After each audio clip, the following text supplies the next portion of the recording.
Hello, and thank you for watching Jason Adam TV. If you haven't, please click subscribe, give us a thumbs up, and leave a comment in the comment section below. Okay, so yes, a lot of people are worried, or they're trying to say, especially, Chinese trolls are trying to say that the U.S. will abandon Taiwan. Here's why I don't think that will happen. Number one, China is the biggest enemy of the United States at the moment. If the United States allows China to take over Taiwan, they know Japan will be in the near future. Japan will fall to China in the near future. And then the rest of Southeast Asia will soon fall like dominoes. And this is something that the U.S. cannot afford to happen, because most of the world's manufacturing right now takes place in Southeast Asia.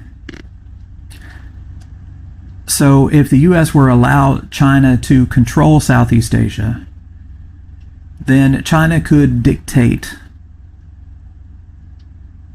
what the U.S. does. The U.S. would no longer be free to say, well, China is committing genocide in Xinjiang province, because China would institute such devastating sanctions against the U.S. that the U.S. would have to be quiet on issues like that. And they would have to let China continue its authoritarian rule without any comment. In fact, American companies would have to censor themselves, because in order to be profitable and avoid going bankrupt, they would have to play by China's rules. And if China were a free society, then that wouldn't be a problem. But China is an authoritarian country, and so they're not about to allow free speech and fair treatment of people.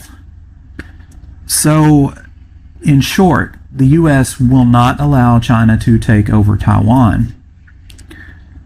To do so would, in the long term, be suicide for the U.S.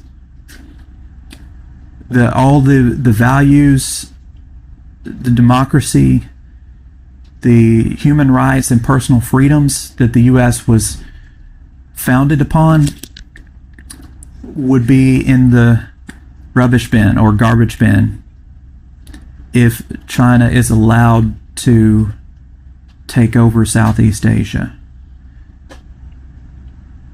So this is why I think the South China Sea and Southeast Asia are the next flashpoint. And I think probably, in my opinion, this is why we are withdrawing from Afghanistan and ending the 20-year war. Our resources are better spent elsewhere. So I don't think Taiwan has to worry. Well, of course, there is some worry, because China has threatened to take Taiwan by force, and there could be some damage, even if the U.S. did defend Taiwan in a war with China. So there is some worry, but I think the idea that the U.S. would stand by and do nothing is a fallacy, because of the reasons I stated earlier. Today's topic is about Afghanistan, and I know this has blown up in the news in the last several days, and a lot of people are criticizing the U.S. government and the president for the handling of the withdrawal in Afghanistan. So I think it's relevant to point out, what happened before when the Soviets withdrew from Afghanistan. So the Soviets were in Afghanistan. They fought a war in Afghanistan for 9 years. And inevitably, it was unsuccessful. So, what happened with the Soviets? Well, the Soviets, when they withdrew from Afghanistan, according to the dictates of the Geneva Accords. There was a strict timetable for Soviet withdrawal. So they withdrew in 2 stages, and when the withdrawal began, they had 100,000 Soviet troops in Afghanistan. And they withdrew in 2 separate phases. They withdrew 50,000 men in the first phase, and then the remainder in the second phase. So as of April 1988, the Soviet army in Afghanistan consisted of about 100,000 men. In comparison, the U.S. had about 3,500 troops in Afghanistan at the beginning of this withdrawal. So 100,000 versus 3,500. You can see a discrepancy there. So the U.S. had far fewer troops in Afghanistan on the ground to aid the withdrawal. Now, you can argue that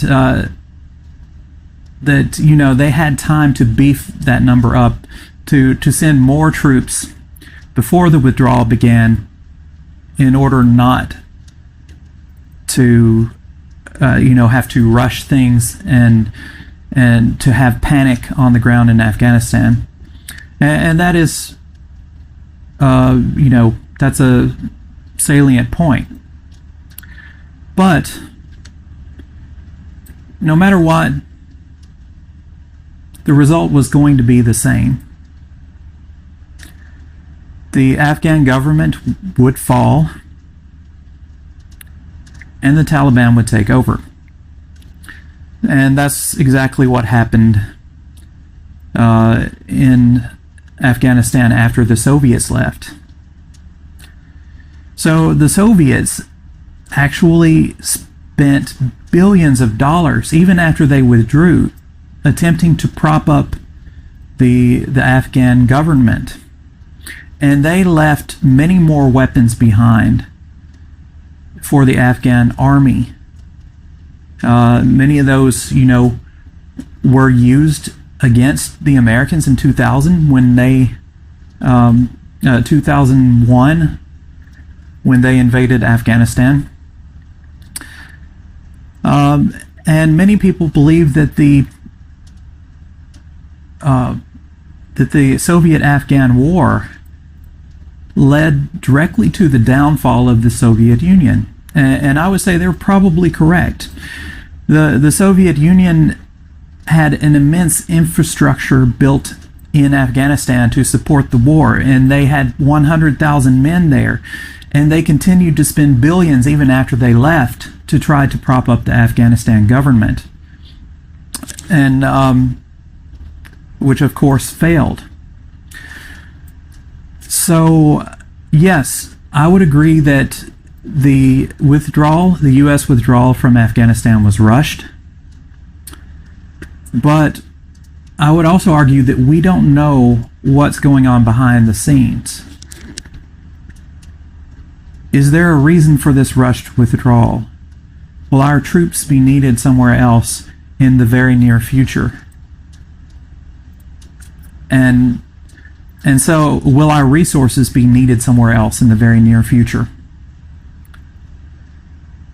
So actually, this might be a withdrawal of necessity. We might be withdrawing out of necessity to avoid a similar fate to the Soviet Union.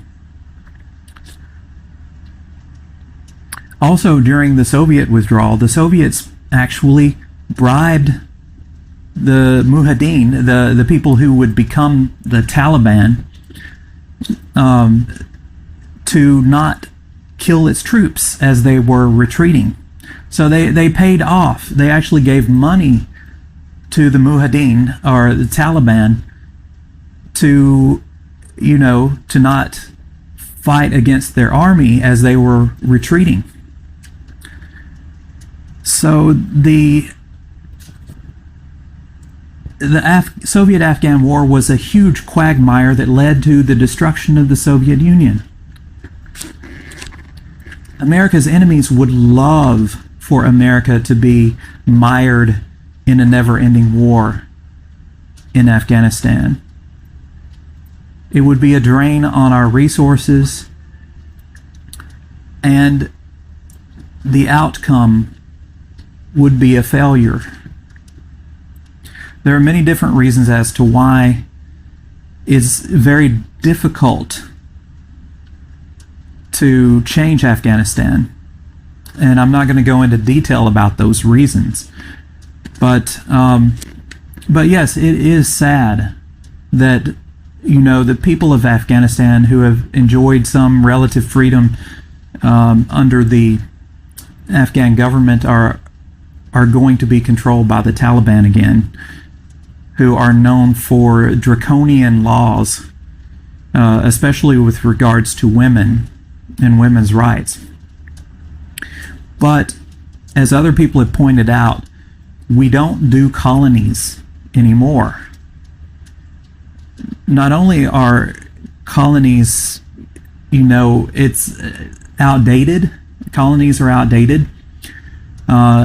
Colonies are unfair to the people who are, members of the colony. Usually the colony is looted to support the country that colonized in the first place. So, making Afghanistan a colony was never an option. And short of making Afghanistan a colony, there was no way to affect long-term change in Afghanistan. So the outcome was going to be a failure no matter what.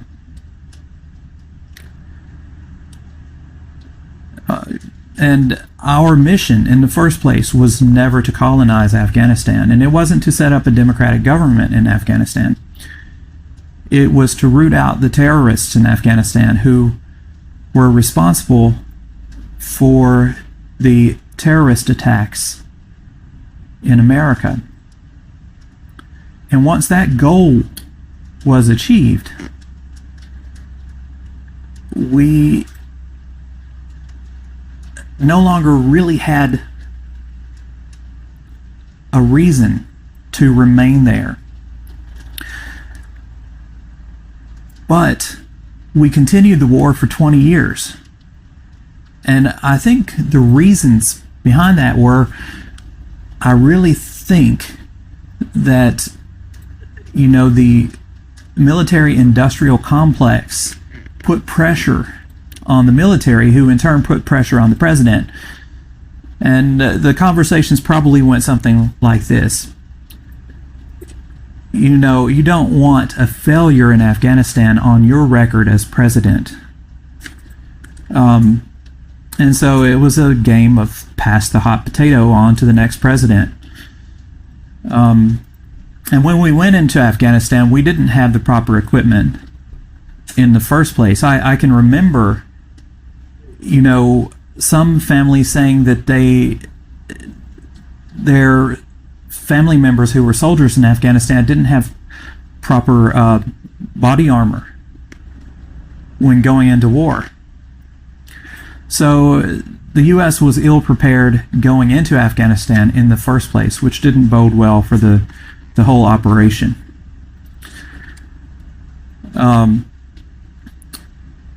So we had mission crawl over the 20 years, and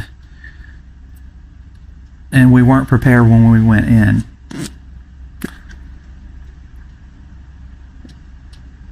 And given historical information about wars in Afghanistan in the past, this was a difficult mission to begin with.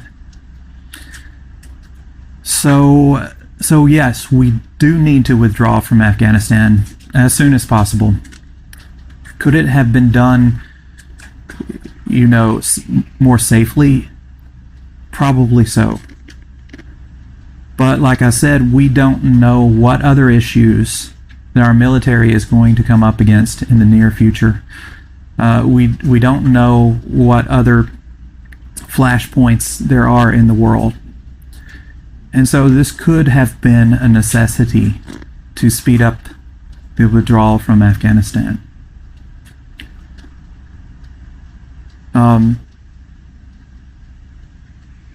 Sad but necessary. So, yes, our enemies would like us to stay in Afghanistan longer, especially Russia. They know exactly,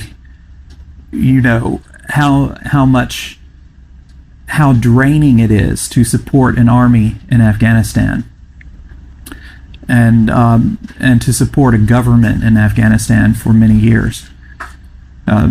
You could argue it led to the demise of the Soviet Union. China would love for us to waste resources remaining in Afghanistan indefinitely. So I can't help but wonder if our enemies are not, part of the ridicule for the current operation, withdrawing from Afghanistan, because they want to perpetuate the political chaos in the United States. They want to pit the two parties against each other and the supporters of the two parties against each other.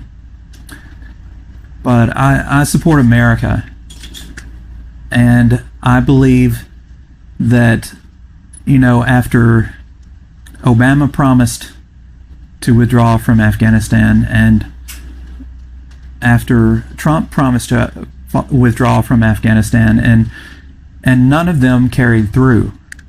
Neither one of them carried through. The war had been going on for 20 years. That it was past time to withdraw from Afghanistan.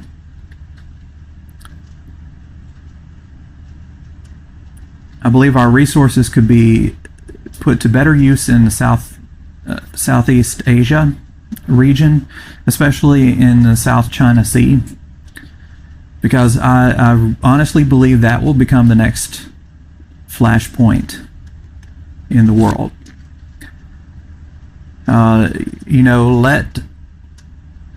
Let China and Russia negotiate with the Taliban, and let them deal with that quagmire if they are foolish enough to do so. But the U.S. is moving on, and I think it's past time.